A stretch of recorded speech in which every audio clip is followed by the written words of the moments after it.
Днес с Ивона и Марина ще ви покажем нашата презентация за мостът на Кольо Фичето.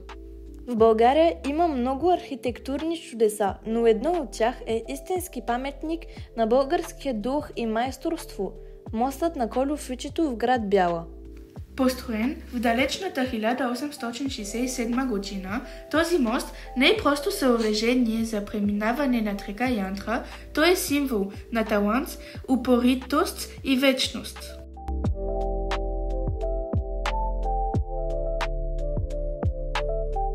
Историята му започва през 1865 година, когато османският управител Митхат Паша нарежда изграждането на мост, който да свърже важния търговски път между Русе и Цариград.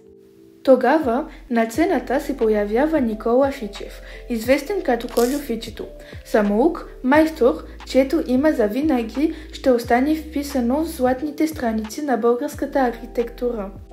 Кольо Фичето не просто строи мост, той създава изкуство.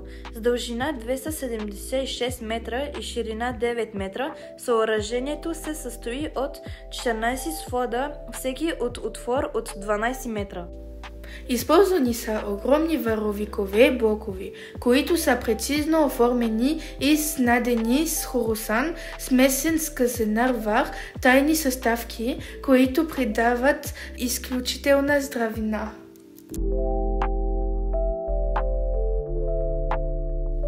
Но майсторът не спира до тук. Той влага душата си в детайлите.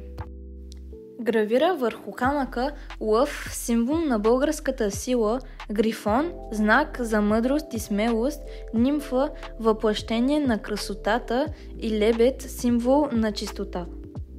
Всеки от тези елементи разказва история, закоджирана в каменните блокове на моста.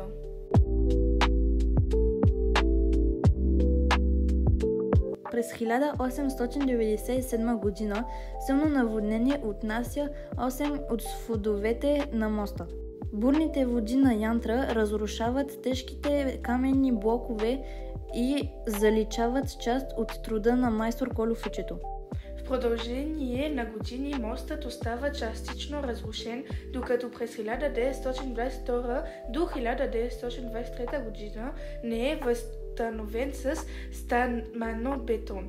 Така оригиналният му вид се изменя, но духът му остава непокътнат. През последните години мостът на Кольо Фичето е обект на специалната грижа. Реставрационни проекти му дават нов живот, а околната среда е облагородна, за да се превърне мястото в туристическа забележителност. Днес той не е просто исторически паметник, а жива връзка между миналото и бъдещето. През последните години мостът претърпя реконструкция, за да стане по-модерен и по-туристически. Това лято беше откриването на моста. Имаше дори известни личности като Дара и Христо Стоичков, които бяха тук, за да придружават това откриване. И заедно с Ивона отидохме да открием новият мост.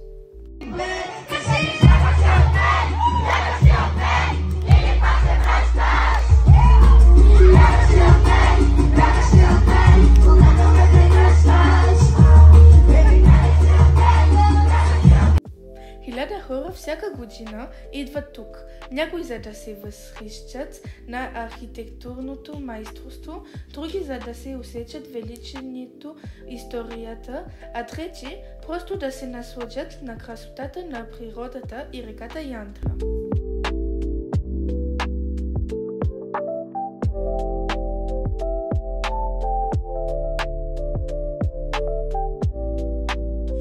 Но ако се вгледате внимателно в тези каменни блокове, ще усетите нещо повече от студена скала.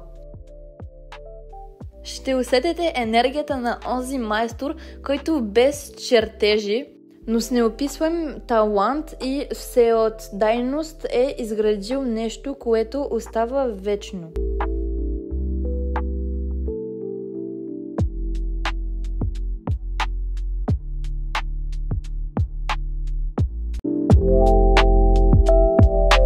Това не е просто мост, това е българският дух, въплетен в камък.